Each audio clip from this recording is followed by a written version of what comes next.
Hey everyone, welcome to my weekend special. I hope you enjoy the show. Hit that like button and be sure to subscribe to the YouTube channel so you never miss my show, whether it's Tuesday, Thursday, or Saturday. Now on with the show. All right, welcome back to the show, everybody. So grateful you decided to join me again this week. And I just really feel like this week's going to be special. As I was preparing my message for the week, I felt really good about sharing these thoughts with you. This week is really more about perspective and focusing on how blessed we are in our lives. And we often lose track of that. We lose perspective.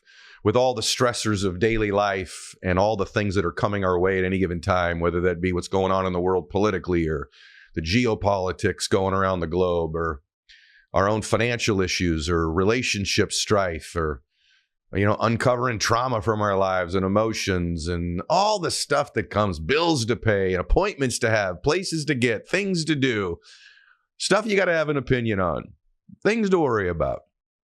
We can lose perspective on how blessed we are to be here, especially during these times. This is the greatest time ever to be alive. Access to the most information. We're the most connected in some ways we've ever been through technology. You could argue in some ways personally disconnected, which I'll talk about today.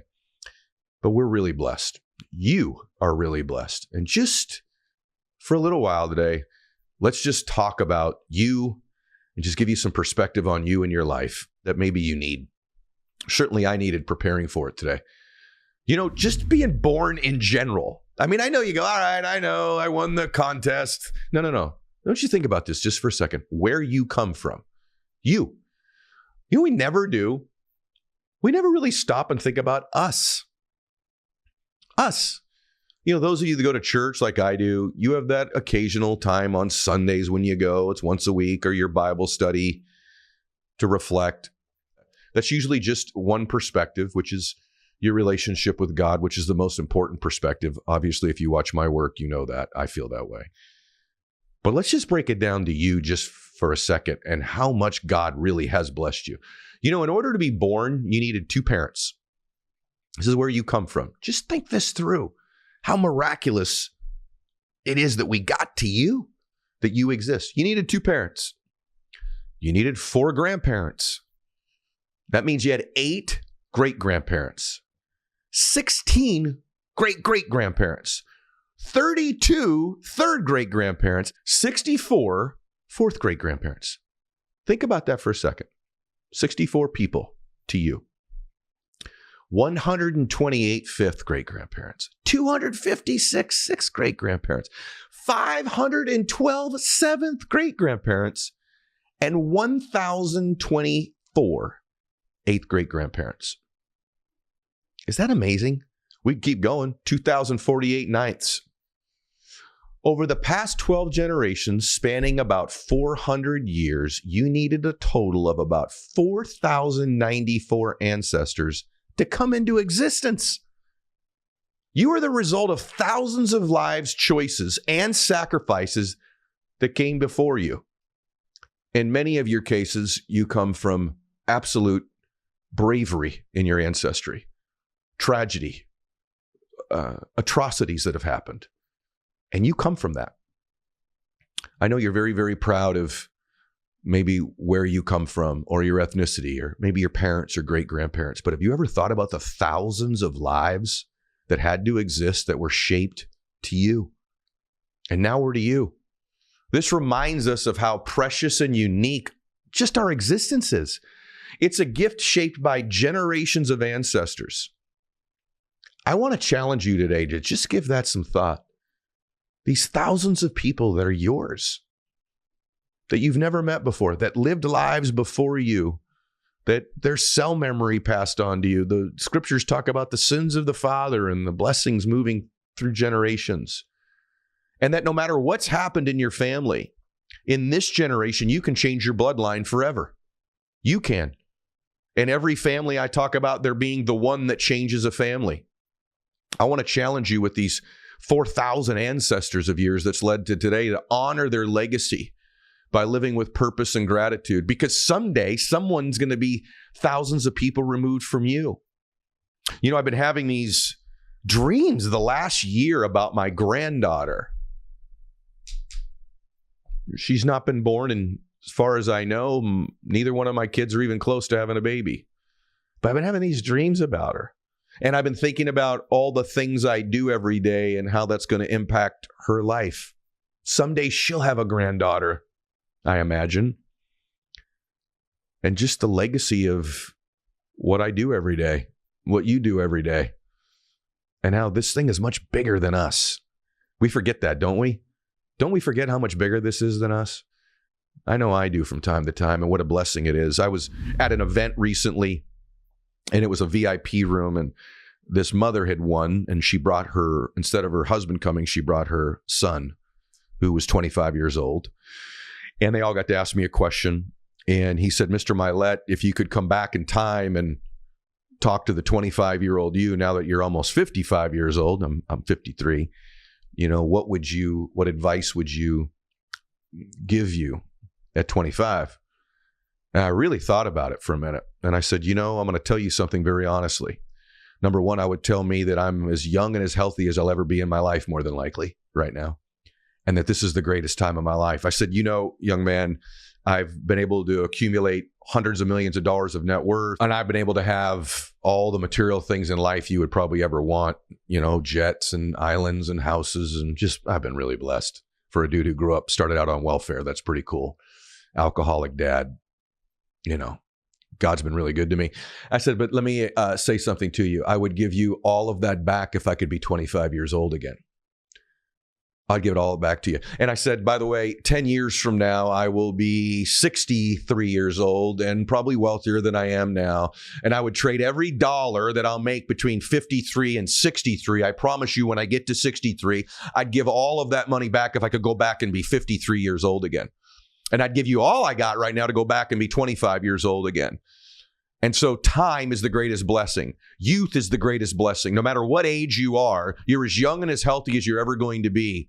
And having some understanding of how incredible this moment is, that you're not one of the 80% of the people that live on earth today that don't have clean water, that you've had 3 meals today. And I know you go, that's great. I've heard this, I know I got a blanket and a place to live. No, you don't. The things that you worry about every single day, that you have made larger than life, that are stealing your joy, that seems so big in this moment, that won't matter at all 10 years from now or on your deathbed, that won't matter at all in those moments. You let rule your life. You let become these big, huge things. When 4,000 people had to exist for just to get to you. And someday you're going to have that granddaughter or great-granddaughter that looks to your legacy. Some of them won't even ever know you. But you will have made a difference in their lives. You will have changed their bloodline forever. And to understand what a blessing it is to be alive in this moment, have a shot, have some hope, have a gift. I've had multiple friends in the last several weeks. One of my dearest friends just found out that she had melanoma, and she's found out now, most of you know this, is a public thing. Teddy Mellencamp, my friend, has found out she's had melanoma for years. Well, then she's found that it spread to her brain and I've seen the images, these plum-sized tumors in her brain, 3 in one spot, 2 in another, and had them removed. And she's got this scars on her head and then fluid on and unbelievable pain. And she's got this precious family. And prior to that, she'd been going through some real things in her life. And it's just perspective on what really matters in life. So I'm having a bad day compared to what? Someone today woke up and lost the love of their life, right? Someone didn't wake up today. The Bible says in 1 Peter 5 verse 10, and that the God of all grace, who's called you to his eternal glory in Christ, after you have suffered a little while, will himself restore you and make you firm and steadfast.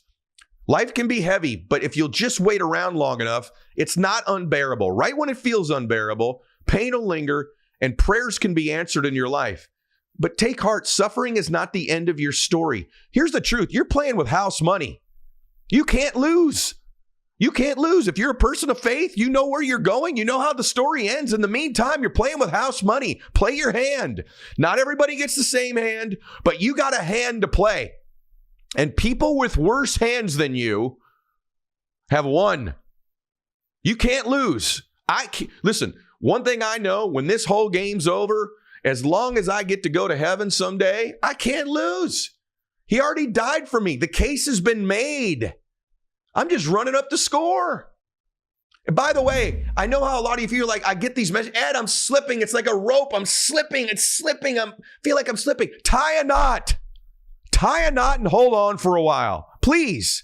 I'm serious. You don't always have to be climbing. Sometimes you got to tie the knot and just hold on when it feels like life's slipping away. This left you. That relationship's gone. That money's gone. That business is gone. Tie a knot and hold on for one more day. The power of one more is real. My book is real. Tie a knot. Hold on for one more day. Catch your breath and then start climbing again. Just don't quit for one more day. You got one more in you.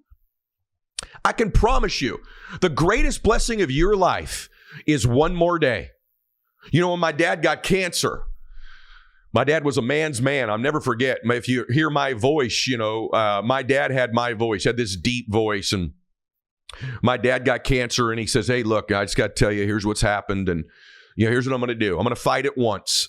That's what he told me. I'm going to fight it once. I'll do the chemo thing, the surgery. I'll fight it one time. But Eddie, I'm not going on one of these, you know, year after year. You get all shriveled up. You're getting sick. Your hair, all that. I'm not doing that whole routine, but I will fight it once.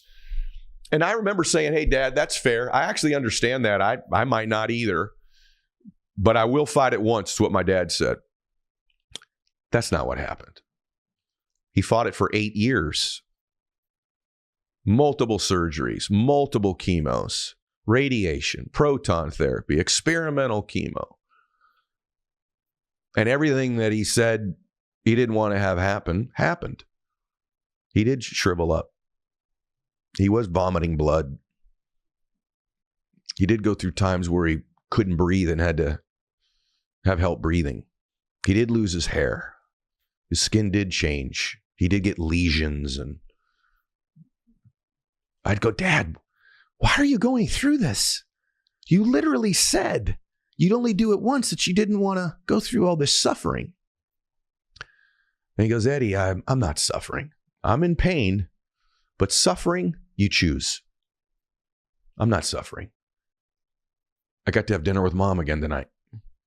That's not suffering. I'm in some pain. He goes, here's what I didn't know, son. Please remember this. And I'm going to share this with you. The words of a man dying of cancer. He said, here's what I didn't know, man. I get emotional telling you this. He goes, I didn't know what it would be like to actually face not having one more day with my family. Sounds good in theory. You know, I'll fight it once, but I'm not going to. And he goes, until I realized I won't get to have another night with your mom. I won't have one more time to talk to you, my best friend. I won't talk to my daughters or see them or hug my daughters. He goes, you know, you'll do anything to get one more day once you're threatened to not have one more day with your family. He goes, Eddie, I'll do anything. Heck, maybe I'll get to my granddaughter's weddings. Maybe I'll go see Max play golf one more time. I'll do anything to see Max play one more time. Remember, my dad showed up to one of Max's golf tournaments after a really rough treatment round. It was a very hot day. In fact, I left that day. It was so hot. My dad walked the entire 18 holes to watch my son play golf. Had just been through brutal chemo. All 18 holes, in his 70s, struggling with all of the poison in his body from the chemo. And he watched every shot all day long. I didn't. My dad did. And the reason was, he goes, I don't know if I'll ever get to see Max play golf again. I'll do anything to get to watch him play one more time. Anything to see little Jack play basketball again. Or Brett or Blake play baseball. Love to get to my daughter's wedding, my granddaughter's wedding. And so the greatest gift is one more day with your family. Don't wait around until you're threatened with not getting any more to realize that. Listen, here's the truth. You get the life you focus on. If you want a life where it's stress and worry and down and you're a victim and it's pain and it's depressing, you can get it. Just look around for it. It's there. Or you can have a life of blessing and gratitude and bliss. And I'm not saying you can't even have both, because I don't live on the side where I just get all the good. I get a little bit of both. I like the contrast. I do see pain and hurt. It was horrible when my dad passed away. It has been horrible struggling with my health this year, but I got another day. I got to wake up and see my beautiful family. I got to wake up and do this with you today. I have way more than I would ever ask for in my life. By the way, look how far you've come. I'm talking to you. Look how far you've already come. Look what you've already overcome in your life. Just look at you. You're freaking incredible. You don't give yourself enough credit. Now, am I saying accept everything about you that's not any good? Absolutely not. But your filter of life matters. Have you forgotten all you've overcome already? Have you forgotten all you've been through and still standing? Maybe a little wobbled, maybe a little hurt, maybe more injured than you've ever been, maybe wounded, but you're still standing. You still got one more day. These 4,000 people's lives, generation after generation after generation after generation after generation, that sacrificed and suffered probably for you to be here. And I promise you, 20 years from now, you'll trade everything that you have 20 years from now to come back to this moment right now and to be you again and to be young. Well, however young you are, 75 years young or 15 years young listening to this, you're as young and as healthy as you probably are ever going to be. And everything you need is within you right now to be happy and to win. You're going to get that life you see, that you filter in. There's so much for you to be blessed about. You woke up today with another breath. Thank you, God. Thank you, God, for another day. What a gift. Now, what am I going to do with it? Open up that gift. It's a present. I want you to know this. Everything you need is within you to be happy and to win. You've just got to dig it out. You've got to find it. You've got to tap into it. And you cannot tap into that when you are in victim mode. You cannot tap into that when you're licking your wounds. You tap into that when you're in gratitude, when you're in strength, when you walk boldly with your faith. Whatever your faith is, just listen to me right now. I'm going to express it through my faith, but out of respect to you, I say this to you with whatever your faith is. But in my faith as a Christian, his hands are not just holding you. They're rebuilding you. The storm you are facing will not destroy you. It will refine you. The clouds clear, they go away, the darkness eventually dissipates, and you're going to end up standing much bolder, much more steadfast, much stronger, a whole lot more confident when this thing blows over. And just know this, he's never going to let you go. You're in the palm of his hand at any time, all the time. Just hold on, tie the knot, hold on for one more day. God is working in your life. He is going to shape something beautiful out of this mess, out of your trials, out of your tribulations. Your trial is a trial. He is trying you. You say, well, why is it that we have to go through these things? All that stuff's answered later. All I know is I think it's to draw us closer to him. All I know is that other people are depending on you. There's someone out there right now who's depending on you stepping up, that needs you. Maybe it's someone in your family. Maybe it's someone in your friend circle. Maybe it's a client or a customer. Maybe it's somebody you haven't met yet and won't meet for a decade. But I can tell you, I didn't know that when I was a little boy, the lessons I was learning from my dad's alcoholism and drug addiction would somehow serve people 30 and 40 years later. God's infinite wisdom, he's holding you in this hand going, I'm going to turn this into something awesome. But you got to believe that. And you got to hold on. It's not slipping away. You're stronger than you think. This is going to rebuild you. You are going to be remade. There is a purpose to your pain. Look for it, my beautiful friend. You're a miracle, right? Isn't this cool?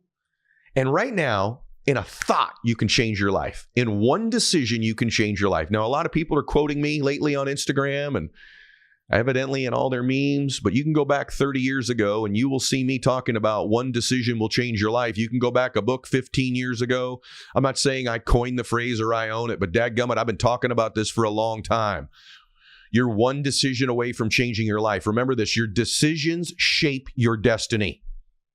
Your decisions shape your destiny. You can make a whole new decision right now to see a different life, to focus on a different life, to make different decisions, to change that filter. You can make a decision today to change your mindset, to work on you, to rise from the ashes of where you are. You can make a decision that you're blessed, that you're favored, that there's a purpose to your pain. Or you can just let the world come at you some more. You can be a victim. You can just always react all the rest of your life. rather than step up and start dictating the terms. You can be alone all your life, or you can be with God all the time. And by the way, all that is your awareness, because he's with you whether you realize it or not. You're in the palm of his hand anyway. What if you just started to give it up, all your worries, all your fears to him, and just started to play the game with house money? Because it ends the same way. Oh, by the way, I have news for you. You're not getting out of this alive. It ends for all of us the same way. It ends. So we know the end. What we don't know is what happens between now and then. And hopefully you do know what happens after. But in the meantime, all we have is this moment right now. The past, that does not exist. It's a figment of your imagination. You go, no, I know exactly what happened. I'm just telling you, you're not living it now. You're imagining it. You're not living it now. You may try to. As best you can, you can't live the past. And the future, that's just a wish. You know, a bunch of people woke up this morning, about 6 o'clock, had all these big, bold plans for their day. They had a big future ahead. And for some of them by noon, they're on their way to heaven. All you have is this moment. And it's a beautiful moment. It's a blessed moment. And so many people have sacrificed for you to be here today. Will you sacrifice for the next generation? Will you sacrifice for them? Will you make a difference? See, the pain of what you're going to go through to make your dreams come true is so much less than the pain you will feel if you don't. Lifelong regret, to get to the end of a life and look back on it, and it's a life unlived, a life out of fear, is a tragedy. I said this in last week's show, but I want to reiterate this to you. When you get to the end of your life, you will not regret the things you tried and failed at.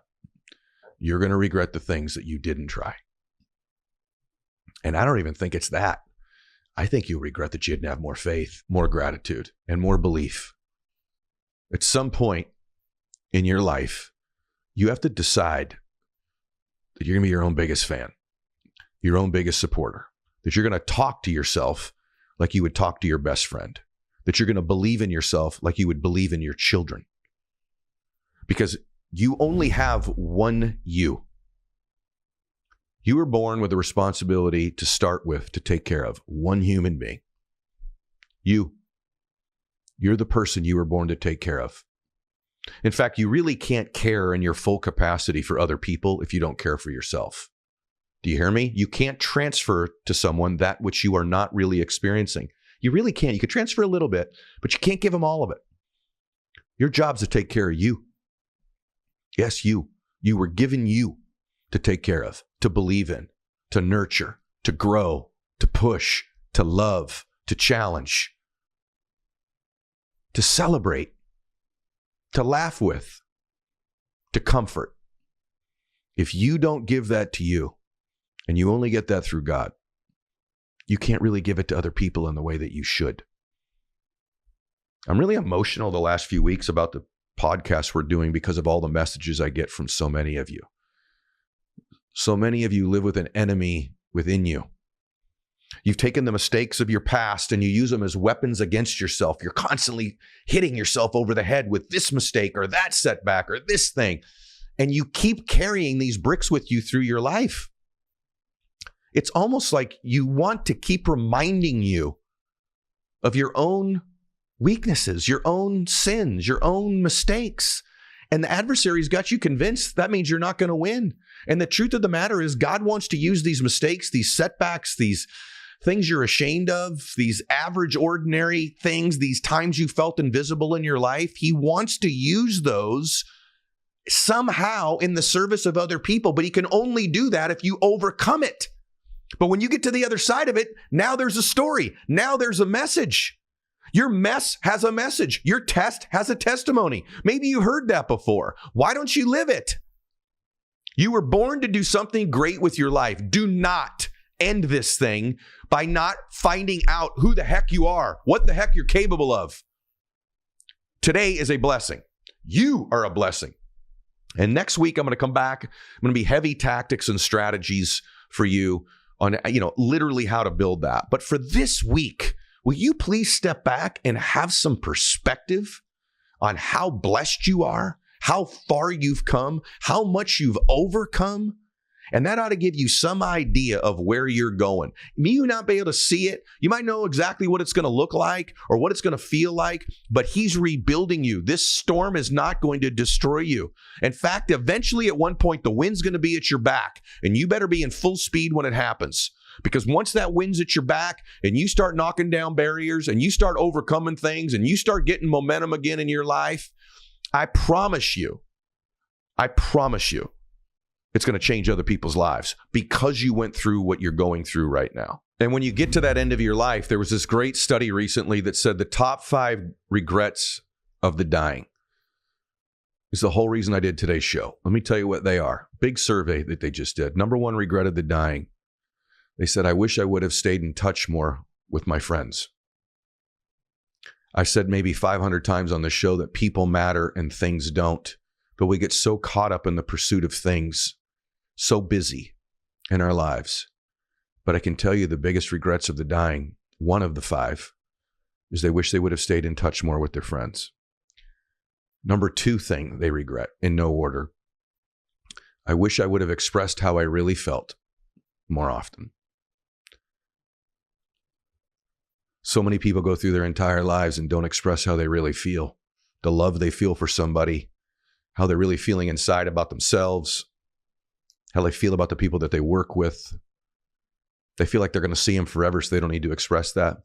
Maybe they don't express when they don't want to do something, but they do it anyway. They agree to go to things and participate in things they don't want to do, but they're afraid to express themselves and say, no, I don't really want to do that. Or maybe they participated in so much gossip in their lives, they wish they would have just expressed, this makes me uncomfortable. I don't like this. They spent time with people they didn't really want to spend time with. They did not tell the people that they loved often enough how much they loved them and what they loved about them. Number 3 is, I wish I would have lived a life more true to myself and not lived by the expectations of others. So many people live a life in a script somebody else handed them. Maybe they didn't live by the virtues and morals that they wanted to live by. Maybe they didn't say no enough. Maybe they didn't express what their dreams and visions and goals were. You imagine getting to the end of your life and one of the 3 biggest regrets of the 5. I didn't live a life on my own terms. I let the expectations of other people guide me. By the way, expectations are limiting beliefs. The dream stealers of life, the people we held on to in our lives way too long that no longer fulfilled us, no longer brought us joy and bliss and laughter and love and happiness. The places we didn't go because our spouse didn't want to go and see it, or things we wanted to do and achieve and try that we never did because the expectations of other people were we weren't good enough, or it wasn't going to work out, or they projected their own fears and limiting beliefs onto us. But at the end of life, people wish they stayed in touch with their friends more. They wish they would have expressed themselves and how they really felt. They wish they would have lived a life on their own terms and not on the expectations of others. Number 4, I wish I would have let myself be happier. I think it's so fascinating how that was worded, let myself, because that's really what it is. Happiness is already within us at any given time. We can tap into it anytime I want. They didn't say, I just wish I was happier. That's not when someone says at the end of their life. They say, I wish I would have let myself be happier. Just let myself. Because it's always there. It lives within us. It's part of who we are. But we allow all these other things to blunt it and block it. Stress, worry, depression, fear, anxiety, stuff.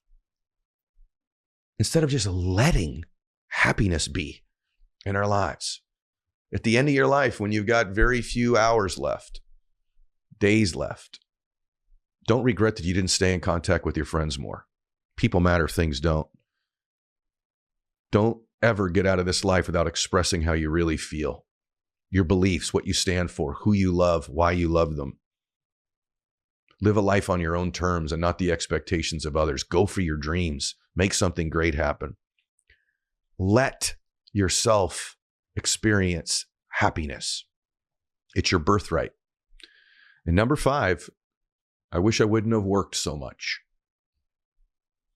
We can get really caught up in doing instead of being. And there's a nuance to life of both. Remember when my Uncle Mike passed away? He was very young. He was 48 years old. And someone got up. It was his son at the funeral. I was still pretty young myself. And my cousin said, and he loved his dad. His dad was a very hard worker. And he said, I think Daddy worked himself right into heaven. I've never forgotten that. And that was a badge of honor that he had worked so hard. And you don't want to just work all your life. Experience life. Work is one of the great things in my life. It's service. It's an expression of who I am. It's my art form. But at the same time, there's a life away from work. And I think you know that as well. Those are the 5 regrets of the dying. Now, here's the cool part. At the end of your life, I want to have you have the 5 things you're most grateful for, you're most proud of. The moments, the memories, the contribution, the people, the difference you made, the things you saw and felt and experienced. We don't have to get to the end of our lives with 5 regrets. We can get to the end of our lives with 5 things we're most proud of, 5 things we want to honor, 5 things we want to pass on to the next generation, 5 things we want to celebrate. And that's what I want at the end of my life. And it's what I want for you at the end of your life. And hopefully today's show helped you get there. People that are watching this, we all have a lot of friends who are thinkers, meditators, prayers, and they don't ever produce results, right? And I think the reason for that is because there's the workers, like you gotta outwork everybody, which I subscribe to. Yeah. I know you do too. But having said that, I so agree with getting aligned first. But I think a lot of people go, yeah, that's puffery because, but this is important for you to know. A lot of these folks who kind of get aligned also leave out part B. Would you agree with that? Which is the work part. I have the same, and it almost shortchanges the message. Yeah, I have the same, right? You're not going to ever find me sitting at home high on my mom's couch trying to manifest a Ferrari. Right, exactly. Right? That's not going to happen. Or your airplane, right? That's not going to happen. Yes. What I did learn is I will sit for 10 to 20 minutes and manifest, and then go out very clear, balanced, and focused on what I want, which gives me confidence, which opens me up to receive. You just literally described what I do. I mean, I think we do almost the exact same thing. The other thing we're both big into, I want to go through a couple stuff. Yeah.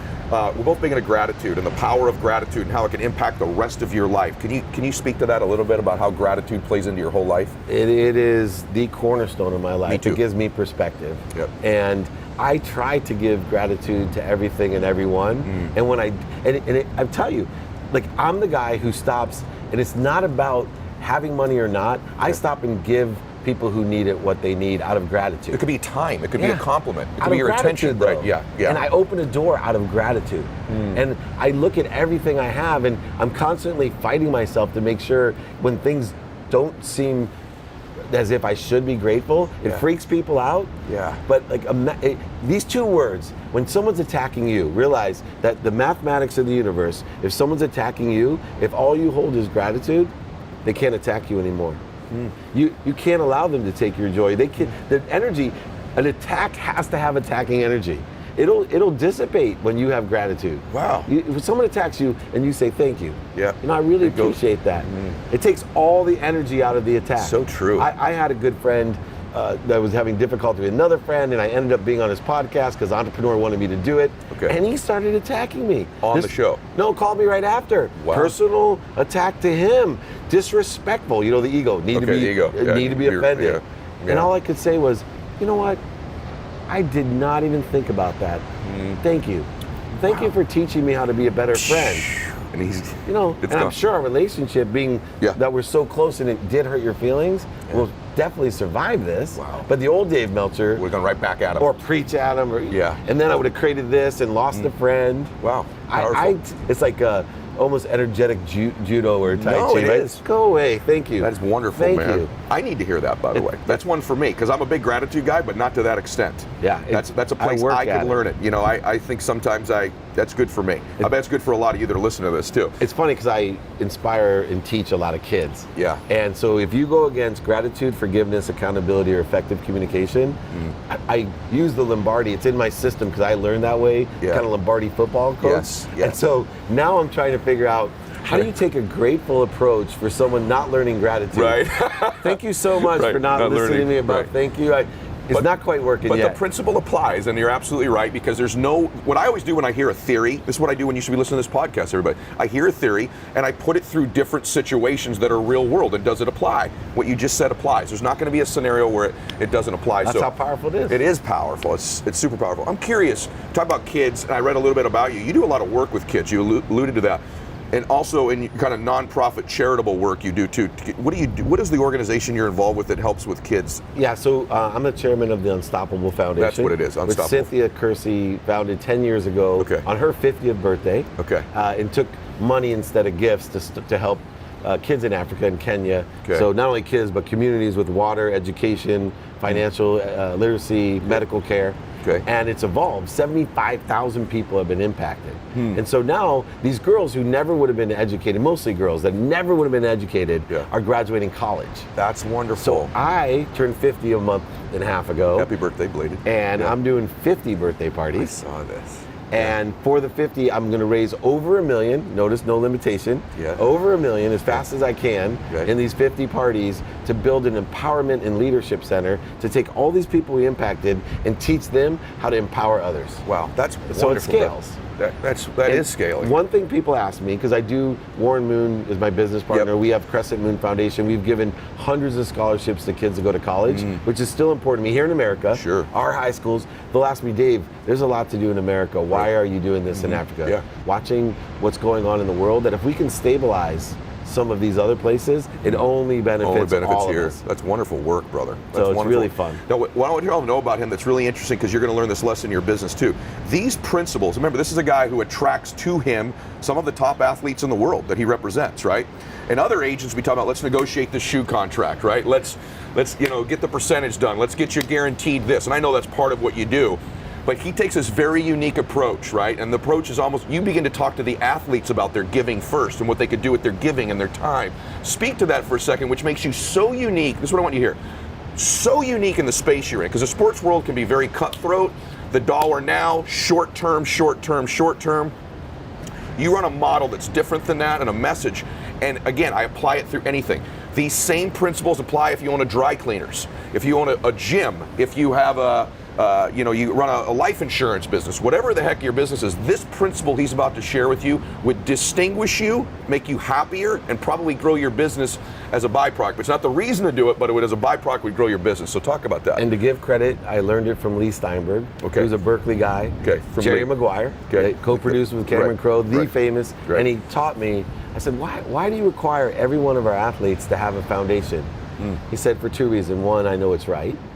And the truth vibrates the fastest. Yep. Didn't put it in those words, but that's Yep. what he was saying. And then he said, but beyond that, he goes, I started learning that by giving back, I actually qualified the people I surrounded myself with.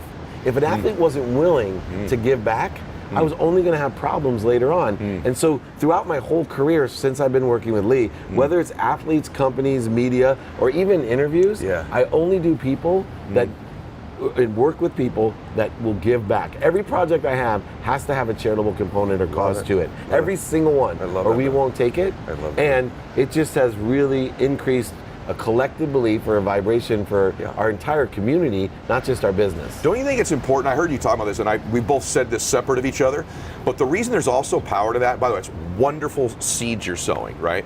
The other part of it is, I think it's important in business that you show up different than people expect you to. Yeah.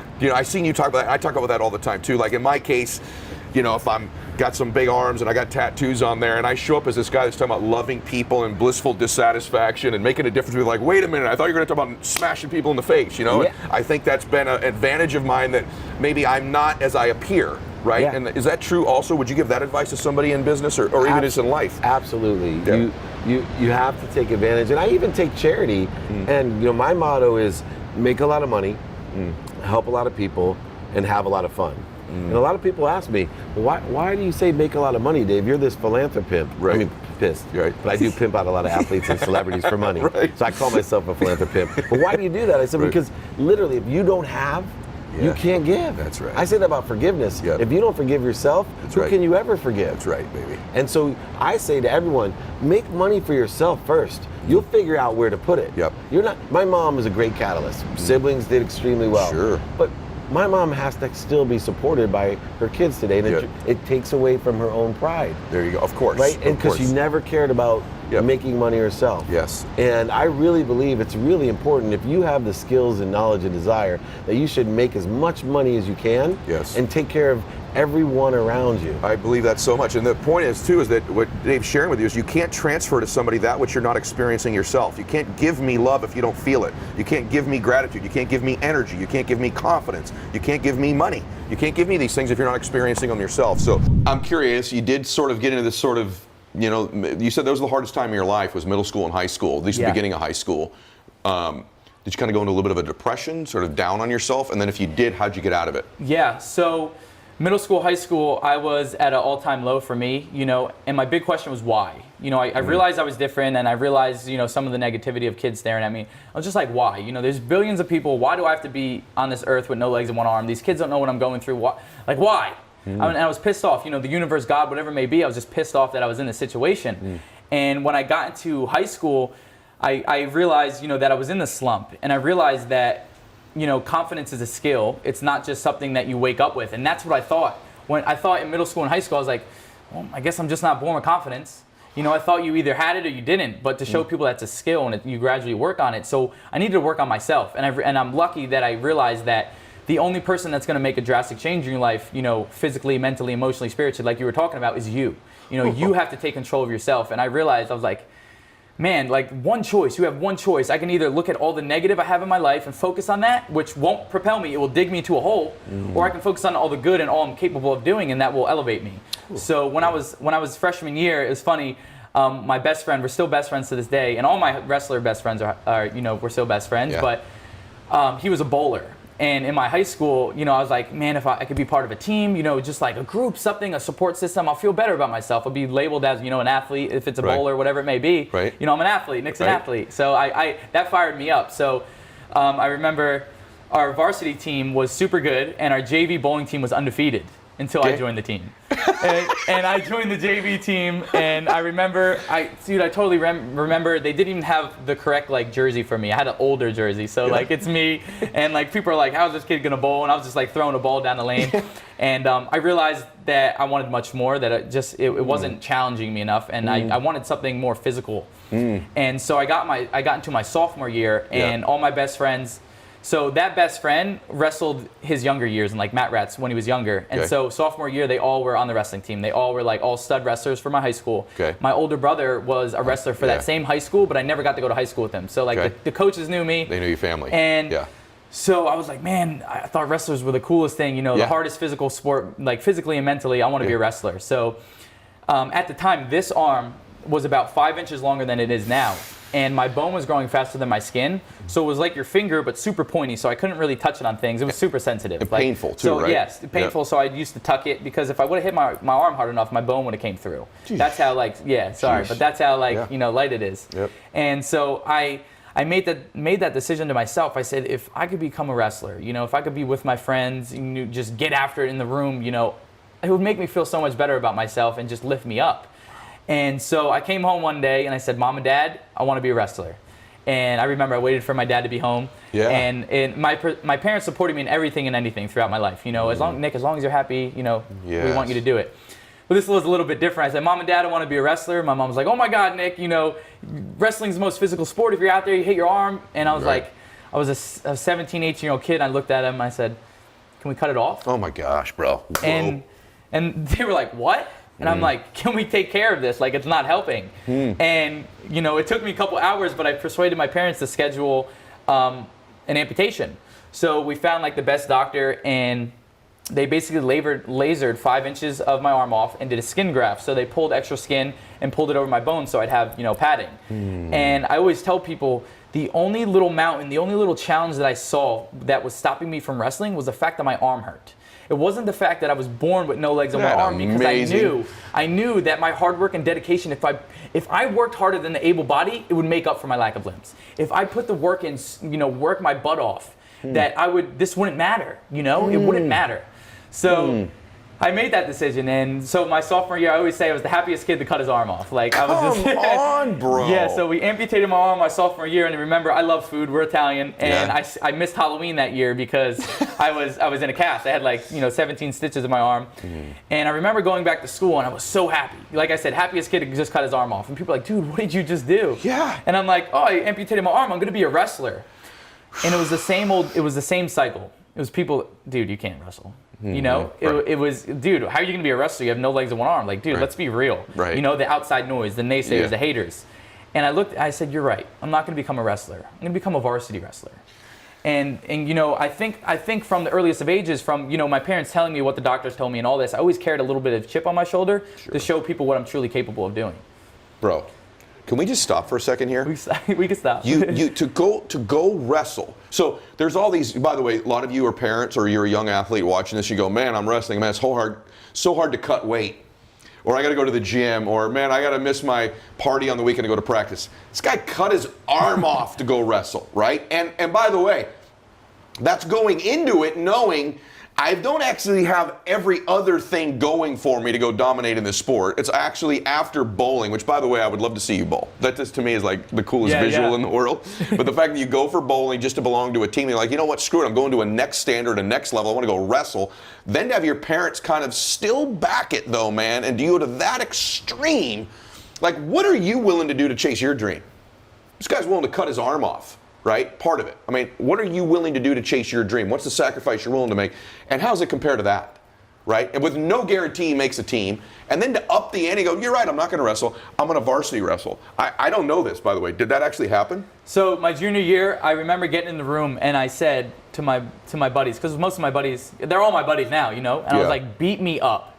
I said, beat me up, slam my face in the mat as hard as you can, do whatever you need to do, because if you hold back on me, I'm not going to know how to become the best wrestler I could possibly be. And that's the same thing for my parents. If my parents held back and gave me everything, I wouldn't be here. I wouldn't have the mindset I have. I wouldn't be the man I am today if people held back on me. So that was my first thing, my message to everyone, beat me up. Like, don't feel bad. Like, I'm here for me, like, beat me up. So my junior year, what I was doing was basically just trying to figure out where my strengths were, like what I was good at. And with wrestling, if you go to your back, if both your shoulder blades touch, it's a pin, it's 6 points, and that's the most amount of points you can give up. So I knew that, I needed to work on staying off my back. Even if I couldn't win, if they could tech fall me and get, a lesser amount of points than a pin, I'm winning. Yep. So my junior year, I was like I said, I was like 1-20, but my coach threw me out for a forfeit win to get my varsity jacket. And I came off, I was like, I don't want it. I never even got my varsity jacket. I never got it, and because to me, I didn't earn it. It was given to me, and I didn't want to wear something that, it was just given to me. So my junior year, got my butt kicked, big learning experience. In between the summer of junior year and senior year, I kind of got in the weight room a little bit, not too much.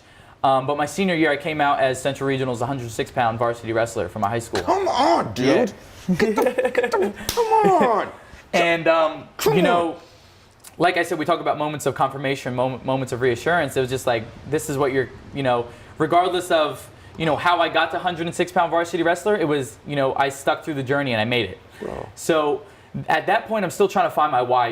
Nick's confidence is I got a little bit, I'm part of the wrestling, I'm hanging with the wrestlers, I'm a senior wrestler, I'm a varsity wrestler. But I would go out and there would be gymnasiums packed to watch me wrestle. There would be standing ovations when I lost, and I hated it. I was like, why are you clapping for me if I just got my butt kicked? I did give it my all. I always gave it my all, but why are you clapping for me? You're not supposed to applaud losing. I'm a competitor. And I came off the mat one day, and this lady came up to me, and she was crying, and I'm like, oh my God, what did I do wrong? And she said, Nick, I want to thank you. I said, for what? 17-year-old, 18-year-old kid, what?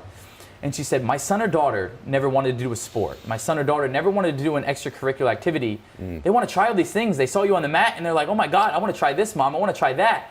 And that was my quantum moment of, I was just trying to live my life to the fullest. I was trying to find my purpose, and I was motivating and passively. I was motivating and changing lives passively on the sideline. Yeah. Imagine how many people I could change for the better, how many perspectives I can change for the better and motivate people if I focus my energy in helping people. Ooh, bro. And that's when I realized that boom, here's your why, Nick. Yeah. You are an example. Yes. You are an example. You know, like, you accepted this life before you even were in here, and you are here to be an example for those that think they can't. Yeah. A lantern for others to spread light. Dude, you are that. And I told appreciate everybody when that. we started, you would inspire. I'm trying right now not to tackle you myself because I'm so freaking fired up and I'm afraid you might wrestle me back to the ground. I don't want to be pinned. But I'll be honest with you, brother. Like, there's so much here. Usually in interviews, I want to jump in and add, but this is too good. And so Thank you. I do want to say one thing to you. That part about telling the guys to beat you up is such a great lesson for everybody to be watching this, because you wanted to go through the real deal.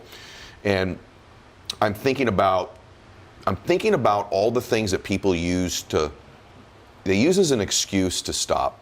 They use as an excuse to hold back, right? And you've never done that before. And it's sort of just crazy to me. And one of the things I found out about you, obviously you're a competitor, right? But you're also real grateful. And I think that would surprise a lot of people, that someone who, got a little bit bullied and teased as a young guy, nothing came out perfect, nothing's easy for you, right? But yet you're really a grateful dude. Talk about how important gratitude is for you, in addition to all of this intense competition you've been through. How important is gratitude? I feel like gratitude, if a person can just live in a state of gratitude, it could change their whole entire life. And I can make this quick and simple and easy for everyone to comprehend. Me, a man with no legs and one arm. There are millions of people as we sit in this couch that would switch places with me in an instant because they just don't have it like me. There are kids and adults that are confined in wheelchair beds. There are kids and adults that are paralyzed in wheelchairs that look outside and say, man, I wish I could just go outside and breathe the fresh air. I wish I could just listen to the birds. I wish I could get out of this hospital bed. Like, it gives me chills. That's all the motivation I need, because I know that my situation isn't bad. And the sad thing is that there's people with full bodies that say, oh man, his life's bad. No, it's not. The biggest disability is a bad mindset. It's not this. It is not this. It's people don't have their mind right, Ed. It's people are just like, oh my God, I can't do this, I can't do that. No, you're truly capable of anything. You put limits on yourself. The only limits you have are the ones you put on yourself. So to go back to gratitude, like, start being grateful that you woke up today. Start being grateful that you were in a bed. There's people sleeping. You can go outside. There's people sleeping on the sidewalk. Like, how can you not be grateful? So living in a state of gratitude and waking up and starting your day off with gratitude, listing 5 things you're grateful for, thinking about 5 things you're grateful for, you'll notice that your mind gets in a rhythm. And at first it may be big things like, oh, my family, my house, whatever it may be. But then your mind will get in the rhythm and start thinking about the little things. The little things you're grateful for, like, man, I got good health, or man, I got food in the refrigerator, or I got friends. The little things. Your mind starts to just become grateful for the things around you, and you realize that the things you complain about on a day-to-day basis, in the grand scheme of life, they're not problems. Bro. We don't have problems. Like, you know what I'm saying? Yeah, I do, but you live it, and I think there's something powerful about people who are authentic, who actually walk the walk, that do the things they say they're going to do, which is what you do. And like, you're walking the walk isn't the same as other people, because you have to walk differently. Are there days you're down? Are there days you're like, hey man, even today, are there days now, look, you're accomplished. You're now a sought after speaker, right? You inspire people like me, who, it ain't easy to always inspire me, right? Like, there's gotta be something special about someone to inspire me. Like, sitting here with you, I can feel my emotions. I'm trying to hold them, right? Like, my intensity, my passion, my tears, for some reason, like, I'm holding it in because I want to have a good interview with you, right? But like, you induce that in people. You're special. But are there days you're down? Absolutely. And I always tell people, I'm not the Energizer Bunny all the time. I do have those low days. Yeah. And I actually had a low day. I'll be honest, I had a low day. It was my birthday, the May 20th. And that weekend we went to Miami, and I had a low day because you know, I went out in public and just trying to, you know, mingle and talk to girls, right? Yeah. And maybe the one interaction with a girl didn't go the way I wanted to, and all these thoughts going in my head. Oh my God, she thinks you're disgusting. It's because you have no legs and one arm, and you know, these are the things that you go through. Those moments of like down, and I was down. Yeah. Like those guys, they were like, "Do you want to go out?" And I'm like, "No, like I'm good. Dude, it's your birthday weekend. No, I'm good." Because like one moment. It's important to know that one moment can induce those toxic thoughts in your head. Yeah. But the important thing about that is when I'm in those low moments, and this is for everyone needs to do this, when you're in those low moments, embrace it. What are you feeling? How are you breathing?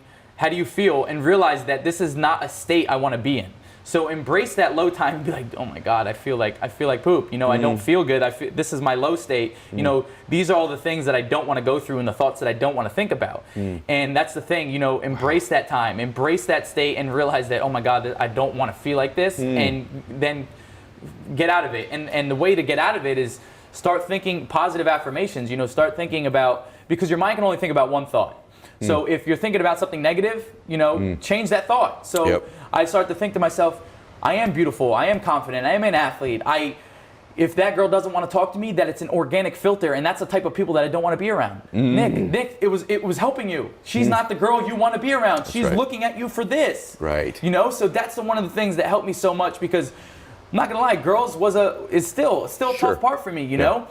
And you know, especially as a 22-year-old guy, you know, it's a low point for me. But to realize that me being in this situation, it, like we said about the tribes, it organically attracts the right people you want to be with. So if a girl is gonna not talk to me or you know, just not even respect me for my lack of limbs, okay, fine, like take a hike, you know, because you are not the person that I want to be around. Bro, remind yourself of that, please. Absolutely. Because that's, shoot, this is good. Like, it's so true, because there's, all guys 22 years old are like, have these deficiencies. Like, and then, by the way, why does she like you? Is she like you just because you're good looking? That's the reverse. Is she like you just because you got a couple bucks? Is she like you just because you're an athlete? And then you end up, it's an odd filter for you that's actually to your benefit. Because it is, because eventually you're going to find a woman who loves you for you. And as you're blowing up like you are now, she's actually going to love you for you. Whereas, like, if you do have money, if you are successful, if you are like, in someone's mind, perfect looking or whatever, right? Like, you'll never know if they love the you that's you. So you actually have this, it's bizarre that you're right about that, and I want to acknowledge that you're right about that. And thank you for being honest about it too. This conversation I knew was going to be special, but like I didn't know it was going to go to this depth.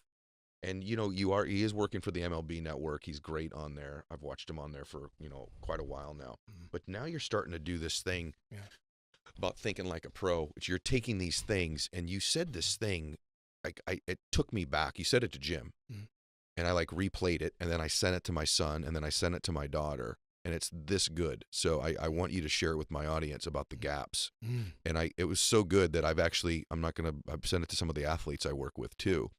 So talk about that. It's because it's a baseball analogy, but it's a life analogy that's huge. Yeah. Well, you know, I want to get in, or not want to get in. I'm into coaching. I coach, you know, obviously college athletes, high school, some pro players and all that stuff. But you know, this program I developed, it's called The Powers and the Gaps.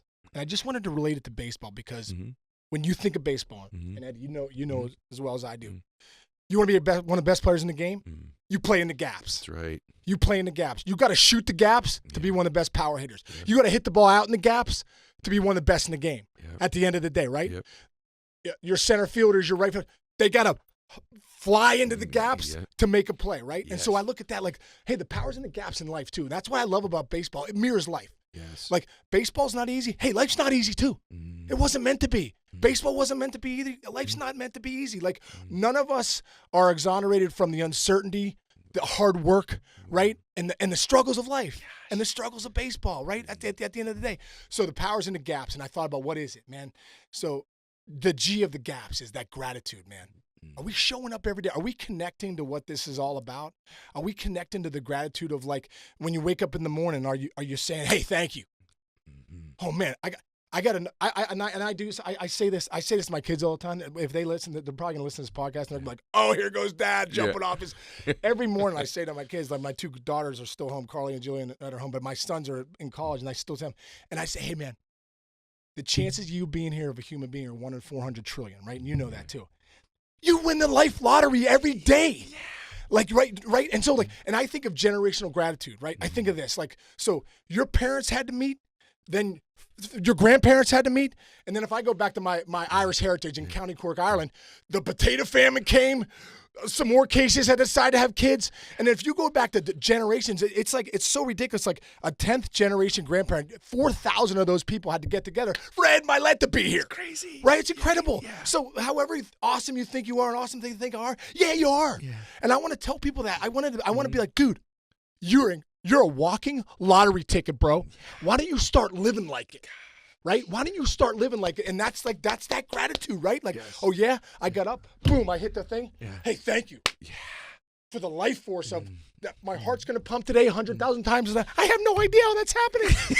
It's the ultimate gift. Well, I'm gonna breathe 25,000 times today. How's that happening, Ed? I got 50 trillion cells digesting my food. What? Yes. I'm a walking miracle, and so are you. There's only one Ed Mylett, man. There's 8 billion dudes out there and women. There's only one Ed Mylett. There's only one Sean Kicks. And for anyone else out there, guess what? If you think life is tough and this and that, why don't you change it? Why don't you change the narrative? You start to look and you go, no. The narrative really is, you're one of a kind, brother. You're one of a kind. And if we all started to think like that, I don't know. I think the world would be a different place. That's how I think. Man. So when I say the power's in the gaps, it's in the gratitude, right? It's in the accountability for who you are, of how you think, of what narratives you tell yourself, of what are your stories. It's also in the perspective that you take, in the P, perspective, in your process. And the S of the gaps is, it's also in the service. If you want to connect to this world and connect to people, hey man, serve somebody. How many times does somebody ask you for directions and you go, hey, beat it, dude? If somebody comes up to you, asks you directions, you go, hey man, 2 blocks down here. If you're in Pittsburgh, you don't know the street names. You're like 2 blocks down here, don't know the street name. You make a left at the 7-Eleven. Dude, people want to help. People want to. So find people to serve. You don't necessarily have to go to a soup kitchen or something like that. Serve your kids. Serve your dad if you have to when he's struggling, or your mom, or like you're doing. Yeah, serve people that are in the grocery store. Say hi. You know what I mean? Because they're one of a kind too. Yeah. Bro, the gaps, that fires me up. I don't know that I've ever felt that much energy from someone who's done this before. No, but I love it because, like, I also think a lot of things in life is in our energy. It's actually how you feel. You're always making people feel something. Right. It blows my mind how few human beings are intentional about that thing. Like, you're always making another person feel something. So why not be intentional about what it is? By the way, you are always feeling something. Take some control over that. Right? Take some control over your own energy. Energy is influence. Energy. Yeah. People respond to what they feel way more than the actual words you say. Like this thing today, people are going to go, that was unbelievable. I almost drove off the road. They were at level 6 on the treadmill. They're at 10. And when it's done, there'll be 2 or 3. They're going to remember the gaps. They're going to remember your high school story. But at the end, they're going to remember how they felt, how you made them feel. That's how... When you think about someone you love, you can't describe, like, they're smart, they're sick. No, it's how they make you feel, right? Yeah. So it's the how you feel part of your life. Like, that's one of your magic things, man, is like, anytime I've listened to you, it's why I want people to follow you too. Make sure, what's Instagram for you? My Instagram is at the Mayor's Office MLB. Yeah. By the way, what is... That's really not easy to remember. At the Mayor's Office. At the Mayor's Office MLB. Major League Baseball. What's the mayor thing? Dude, a guy who's the head coach at Ohio State right now. When I was in the Cape Cod League, it's got Bill Mosiello. He was a real serious guy at the time, and I'm like, man, this guy, I don't know if this guy likes me. He's so serious, and I'm, and I'm coming in, hey, what's going on? Right. And he's like, bro, dude, you talk to everybody. He goes, it's almost like you're lobbying for votes to be the mayor or something. Yeah. And it kind of stuck. And I remember Carl Ravitch one time, I hit a ball in the gap in 1999. I slide in second baseman. He's like, hey, and that's a rocket right there they call him the mayor. Sean Cakes. And all of a sudden, it just kind of stuck. So because I'm talking to everybody at first, and dude, I don't know, man. It's that energy. When I remember, who's your favorite guy? Man, Lance Berkman would come and talk about energy. He'd come to first. It's a great conversation. But I just, I love people, man. I think that energy is the most important thing. And I like when Romy told me to talk with you, he goes, dude, you're not gonna believe this guy's energy. You're literally not gonna believe this dude's energy. And I had already watched you and knew you, but actually meeting you, it's like, it's a fact. And like, I root for you now. Yeah. Like, I root for you. I wish this was the conversation that's been had in the country the last 3 weeks and is ongoing. some disagreement. We said we were going to elevate the conversation, a real information, real understanding of the dynamics and how things happen and how they work, decisions that are made. And this is how it should be, because Rich and Rob don't agree on everything, right? And I don't agree with both of them on everything. And I have no basis for half of the things that I believe. That's why I've been asking these guys these questions today. But Rob, it made me think about, the other thing with you guys that strikes me is the level of humility is so remarkable for the incredible things you've gone through and protected our country for, protected the world for.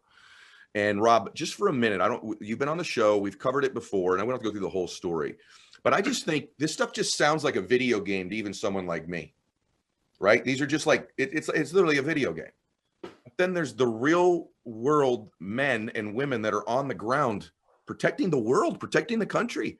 And I said this many times, Rob, since I've met you, when people ask me about you, I said that whatever you were doing the day that Osama bin Laden was killed, whatever you were worried about, whatever was your big problem that day, imagine what O'Neill and his dudes were doing that day, what they were thinking, the bravery level of you and your partners there. I just want to take you through them. I want them just to feel this for a minute of what's gone on to give you the freedom to argue whether we should have an open and closed border, to go protest if you want to argue over guns, to argue over taxes, to vote in an election. These things matter. And I don't think people understand this. This is not promised forever. And there's guys like Rob and people like Rich that ensure the fact that we get to have these arguments where we live in our freedoms. So Rob, just the thing that you said to me about the bin Laden raid, all of it's remarkable. But you said to me, I knew I was dead. I'd already dead. I was tired of thinking about it. I'm just going over here. Let me just die. I want you all to imagine whatever you're worried about today, whatever you're doing today. So take us just for a minute, if you would, in brief, but just let them feel this for a minute. Everything's let up. You now know that it's him. You now know you're going to get him, and you're on the helicopter leaving Afghanistan coming over. What's going through? This is what has happened to protect us, everybody. Well, I mean, it's the human element, because there's humanity involved with everything. I don't care who it is that you kill. Someone loved them, and you get to a level where you're questioning: are we killing each other just because we were born in different parts of the world? Had it been different, would we have gotten along? Weird stuff like that. But I even had a conversation with my father right before I launched on the bin Laden raid, and he would always say to me, "I wish I was going with you." When I'd call him prior, and I'd say, "Yeah, I wish you were too, Dad." But this time he said, "I wish I was going with you." And I said, "Don't worry, Dad. I'm with some really great people." And so I knew I was going there with my brothers, and we knew that this is what we're here for. This is why we came. This is why we joined. And the acceptance, once the acceptance of giving your life for the greater good, you kind of lose the fear a little bit, because the realization that if I could pull myself off this mission anytime, but I'm letting them down. And if I live to be 90 years old, would I give every single day to have one shot at this? This is why I'm here. I'm here to fight for the men and women that died in the tower. I'm here for the Americans, the first Americans to fight Al Qaeda on Flight 93. And before they fought Al Qaeda, they voted. And that's what America is. That's what the Western ideology is. That's freedom. And there's just so much there. I'm with these guys. I might die, but I'm safe. I'm good. And just getting there, it's kind of like taking everything in, because these are real people that can barely afford their mortgages. Now we're in Abbottabad, Pakistan, and I was in the back because of where we ended up. And I'm watching guys. We could blow up at any second, but everyone's doing their jobs like we taught each other: slow is smooth, smooth is fast. But then, like Rich said, shooting someone, but then running across the room to grab a child, because I don't want that kid to be more afraid than he needs to be. And just realizing these are the good guys. And this is what we're fighting for. It's bigger than this. It's not just us here. This is for everyone. And when we got up to the room, I just followed a guy that was braver than me up the last set of stairs. And he went one way and I went the other. And after I even shot bin Laden, his 2-year-old son was standing there. And I remember as a father thinking, this poor kid has got nothing to do with this. So this is real human emotions. And bin Laden, millions of people loved him. It's all because of different ideologies. That's all because of different educations. Was he an asshole? Yeah. Does he deserve to die? Absolutely. Do I feel bad we didn't take him alive? No.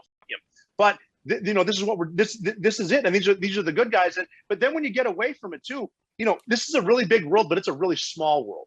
And it's like, yes, we need to meet force with force at the point of origin, and there needs to be people there willing to do it.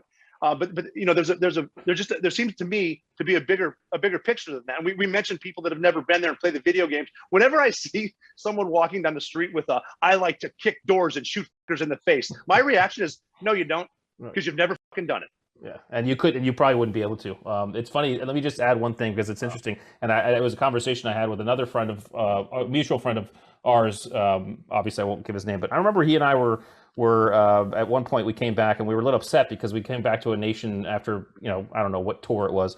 And it just seemed like everyone was hyper focused on the Kardashians and American Idol and all of this stuff. And we were kind of frustrated. I remember us having coffee and we're talking about it, and we came to a realization, and the realization was this, and again, Rob will feel this one. We used to leave for these deployments usually in the middle of the night because of the way the flights worked, right? So we'd have to go muster at like 11 p.m. and then get on the plane like midnight and fly out. And so my kids who were small, they were always in bed, you know, and I'd always go into their room and just watch them. And you know, every parent probably does this, but I always, you know, I always used to watch my kids sleep, but especially on the nights that I was leaving, I'd go in and watch them, and I'd wonder what they were dreaming about. And I would hope, I hoped they were dreaming about like Disneyland and sugar plums and fairy, whatever it is, right? And I realized, and my buddy and I realized that that's why we do it. We do it because we don't want our kids to have to see the stuff we see. We don't want our kids to have to think about the stuff that we think about. We want to preserve a little bit of that blissful ignorance. And honestly, we do that happily. We do that with you know, with great pride, and that's cool. It really is. And so, and so I'm not mad at the Kardashians anymore. You're both special men. You just are, and takes my breath away. I when you talk, there's a sense of emotion in me. That's not just gratitude. I'm not sure what it is with both of you. Every time I've talked with each of you. I'm curious. I don't think I've ever asked you this, Rob, and maybe you can't share it. Maybe you don't know. How is this journey of yours? You spent most of your life doing this. Like, you were one guy when you were, you're not even sure which group of the military you were joining initially, right? Yeah. And then you're another guy sitting there right now, having had experiences that are unconscionable, that almost no human being that's ever walked the earth has had the experiences you've had. Right? I mean, you've had a life experience in situations and environments that the combination of which you may be the only one or one of the very few. Do you know how it's affected you? Can you describe it if you are even aware? Well, I'm just lucky because, you know, every day I was fortunate to go to work with people who were better than me. But I learned being a dude from Montana who joined the Navy basically because the Marine recruiter wasn't in the office. I couldn't swim. And I ended up in Bin Laden's bedroom as a Navy SEAL. It proved to me that it doesn't matter what you look like or where you're from. You can do anything as long as you keep a positive attitude. One of the things in SEAL training that an instructor said to me, the abridged version, was, when you feel like quitting, which you will, do not quit now. Quit tomorrow. If you can keep quitting tomorrow, you can do anything you want to do in life. Just wait till tomorrow. I was going to quit today, but I'll just quit tomorrow. And quit tomorrow. And then, and as far as fight, that was the best experience of my life. I missed a lot of time in the United States. I missed a lot of time away from my daughters. But I was over there, and when you get into when you're the number 2 man, number 3 man going through the door, you're no longer fighting for the political party in charge. You're fighting for the men and women next to you. And so it's very important for a lot of these veterans to realize what they did was not in vain, because it comes to a point where someone needs to take a stand, and you took the stand. And that's it. And there's people that don't have the platforms that I do. They need the recognition. You know, the Marines that were out there walking in a ridiculously hot sun through the minefields with the people next to them who've seen their brothers and sisters killed in action. What they did was not in vain. And the message I would just tell them is you know, a lot of people are going through it, and the important thing is, once in a while, don't try to self-medicate. You know, put the bottle down, call someone. Even if you're having a bad day, call someone, because they might be having a good day. And when you're having a great day and you get out of the gym and you have the endorphins going, call someone, because they might be having a bad day. And we can get through this together. You know, it's nothing you did was in vain. It doesn't matter who made a bad decision. You made the right decision to be there. And again, we're the good guys. Yeah. I'll add something, because I think this is we lost several friends. I lost one of my friends right before I got out of the Navy, actually, and we were at Dover and we were receiving his remains, and it was a bunch of us buddies who did that, and one of the guys pulled us all into a room. He said, "Hey guys, let's just get in the room here for a second." And he said, "Hey, we need to tell each other we love each other more often." Sure. We need to remember to do that. Okay, we're not doing it enough. And so that's what I would say to everybody out there. Tell the people that you care about that you love them more often. Okay, because it only does good. It really does. And I know you have a couple. Well, we're not Navy SEALs anymore. We're former Navy SEAls, right? But a couple former Navy SEAls here. And if we can sit here and tell people that you love them more often, do it, right? This is what we need in this country. We need to love each other more. We need to have empathy. It's okay to disagree with each other. What's not okay is if we don't talk to each other. So empathy, love, and discourse is what we need. Oh my Now, God. Ed, you see why he was such a great leader? That's another line I'm going to steal from Rich. Yeah, it's mine too. I got it too. I have it. So by the way, you guys, it goes without saying, thank you. It's, I keep getting emotional because I know how special this conversation is. I know that so many people needed it. I kind of feel like both of you guys need it too. Like, all your brothers. No doubt. No doubt. Somebody who's going through, they're on the bottom right now in their life. They're like, man, I'm down right now. I just, nothing's working out. My business just failed, or I just broke up with my relationship, or man, just nothing I've done's been clicking for years. I don't feel good about myself. I'm down. And this may sound like an interesting metaphor, but they need sort of a life version of CPR to get back up again. They need some life breathed back into them, literally. Mm-hmm. What would you say to somebody who's just down right now and wants to make a comeback? What would you say to that person who's struggling with that right now? First thing I would say is, man, you can't conquer the world in one day. So, just take yourself out of that big perspective and see how you can take one step and put the right foot in front of the left foot. Something I've heard a while is you can't sit in the pool of pity, so even when you feel that feeling of, you want to harp on your situation or your circumstances too much, get up and move.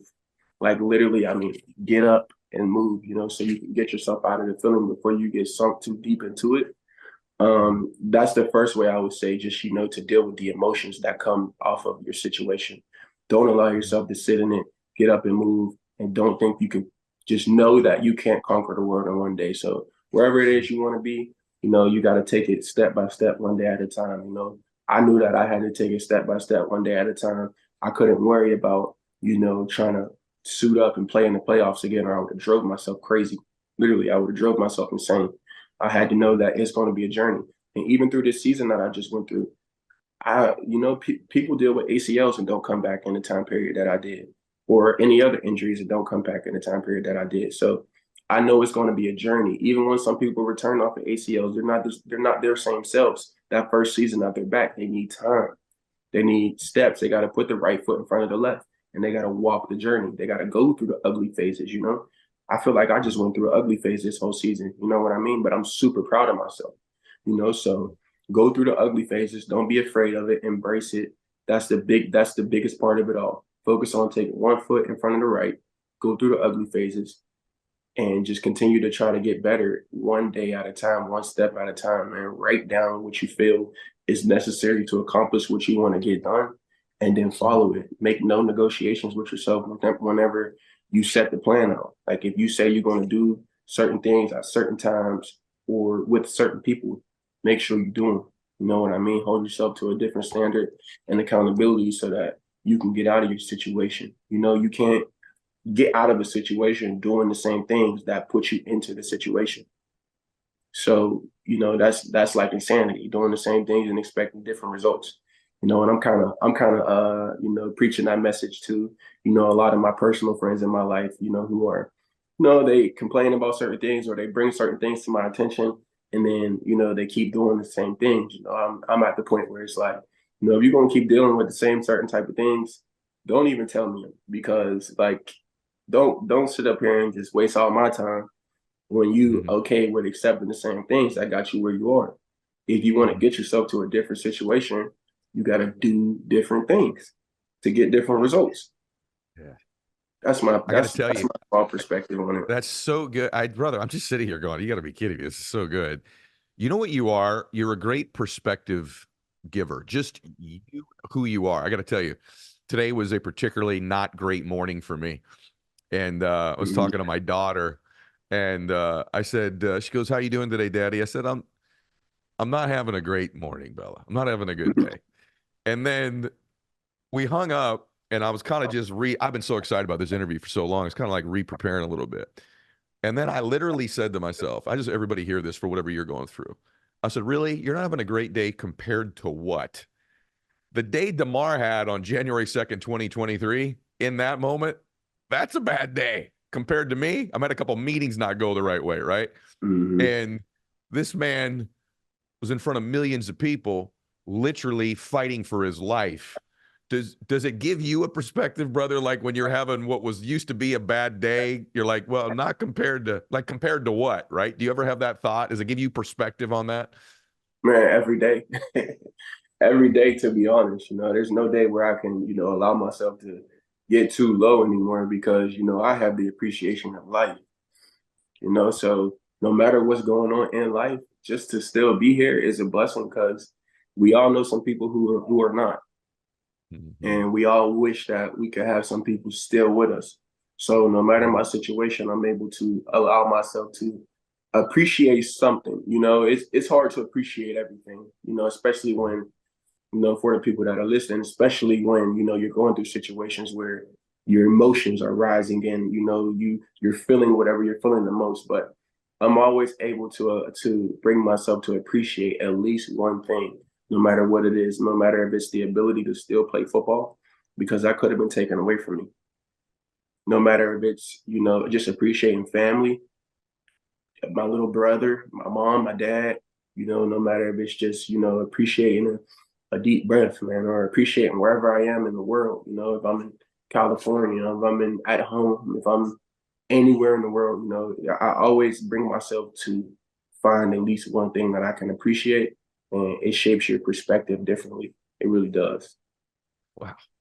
Brother, I love you. I'm two things. I got one last question. One, I'm grateful for you. You as I'm well. grateful for I you. thank you for Thank this. you. This was therapy Thank for me. Good. Well, me too, and millions of people. The second thing is as a brother, I'm proud. I'm just very proud of you. Very proud of you. You're remarkable. All right, a football question because they'll be pissed if I don't ask. So, are you a free agent? No. Okay. So you're I'm under with contract. the Buffalo Bills. I am a Buffalo Bill. Okay, because I read something today, Bills Mafia. I read something today. You know, I'm gonna ask you about. They were like, "Hey, I wouldn't mind ending my career playing for the Steelers." Right? Is that an accurate quote? Like, I just make you awkward. I asked you. I didn't push you too hard on what happened on the field, so I gotta like. People want to know what's gonna happen with this young man. So we know you're a Bill, but is there a little part of you eventually would love to finish up with the Steelers, or you want to be a Bill for life? I want to be a Bill for life. That's the team that truly took a chance on me and gave me opportunity, to show what I can do. I'm a late round draft pick. Throughout the whole entire draft, I watched my name sit as the first name to best taken, for like 2-3 rounds, and I'm just like, will I ever get my opportunity? I knew I had what it takes, but, opportunity, like preparation doesn't always meet opportunity. I was prepared, but I didn't know if the opportunity was going to come. So, the Bills, when they selected me, I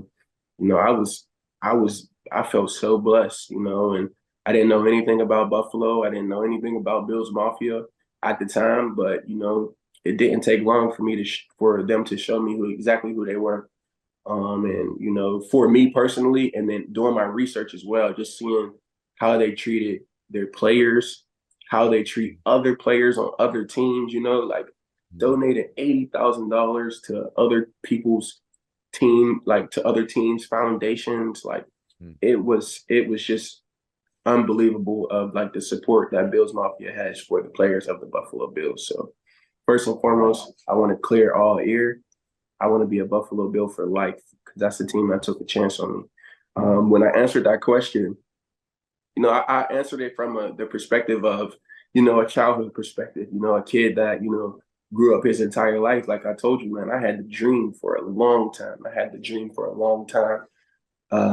Just making it to the NFL and just being able to have an opportunity to, take care of my family and give back to my community, something that I didn't have as a kid growing up, so that was always my driving force. But, as a kid, like playing the game, I always created myself as a Steeler and I always, played the game like that just as a kid. So the question they asked me, I answered it from a childhood perspective. And then I also answered it from the perspective of, no, I don't want to play for the Steelers right now because I'm a Buffalo Bill. You know what I mean? Like, I'm still under contract with the Buffalo Bills. And then on top of that, you know, I spent 5 years at the University of Pittsburgh, and I shared the facility with the Steelers. That's how I built a close relationship, you know, with them. And then, so that's college, 5 years. And then 4 years of high school where we had championship games at, you know, the stadium. Mm-hmm. So, you know, I've had my fair share of time there. How I answered the question was, it would more so be a dream to finish career than to be playing now, you know. And I said that lightly because, you know, you see players all the time who have a career. They'll have like an 8-10 year career with this team, and then they'll go play for this team for X amount of time. And then when they finally retire, they'll go sign that $1 contract with the team that they felt most connected to, and then retire with that team. You know, so, you know, it was a lightly answered question that kind of like super stirred up social media. But to be honest, you know, even through all the chaos of it that it caused, I'm just super excited to finally see people excited to see me play football again. Yes, you know what I mean? Like, that was a great feeling. That above all else, you know, above all the chaos it might have caused, that was just a great feeling. You know what I mean?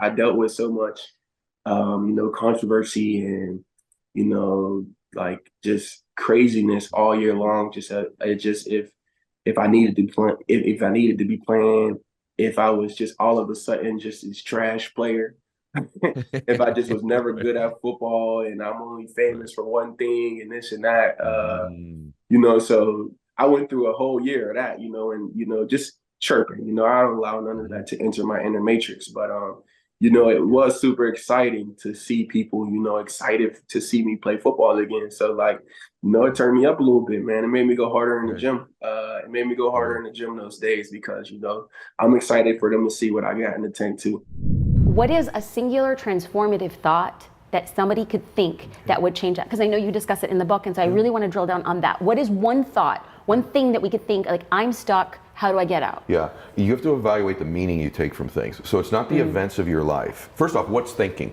Like, let's just look at that. Oof. What's thinking? Thinking is the process of asking and answering questions to ourselves. I get really deep on that in the book.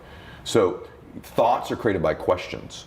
So you have a repeated question that you ask yourself regularly. So two things you need to change the question you ask yourself, not the statement you make to yourself, but the question you ask yourself, and I'll give you a thought about that. I literally list like 50 questions to ask yourself. But the other thing is that it's not the events of our life that define us. It's the meaning we take from it. That meaning then creates an emotion. That emotion causes us to make a decision, okay? So for example, you and I, God forbid, worst thing ever, we walked out to the house when I leave here, and there was a car accident. And someone was killed right here, and we had to walk to the scene of that accident. So that's an event. You and I would go to that event and go, my gosh, this is one of the worst tragedies, the worst tragedy I've ever experienced in my life. We'd be sad, we would create a series of emotions. Same exact event, Mother Teresa was here. She would tell you that it was the honor of her lifetime to be present when someone's soul leaves their body and goes to heaven. Same exact event, totally different meaning, totally different emotion. That's an extreme example. So what you have to start asking yourself is, when something happens, this may seem weird, what would I need to believe about this so that it would serve me? My dad's drinking. I could be the son of an alcoholic, and I could have all those negatives in there, and that's where I come from, and my dad was this, my dad was that. Or I could say, what do I need to mean? What do I need to believe about that event? Well, what I need to believe, and which is true, is that's where I got my best skill sets. What I did is I learned about redemption. What I learned is what I didn't want to have. So it's asking yourself the powerful question, what would I need to be? Here's the other thing. When you have a negative thought, awareness of a thought makes it lose its power over you. So for me, I have those thoughts sometimes too. And I'll go, I'm doing it again. And then you get above your thought. When you get above your thought, it's almost like a little game you're watching play. It can't impact you like it does when you're in the thought. So get above your thought. You don't have to believe everything you think. And most of the stuff you think is bullshish most of the time, installed out of a flawed question you keep asking yourself. So just ask yourself, what would I need to believe about this so that it would serve me?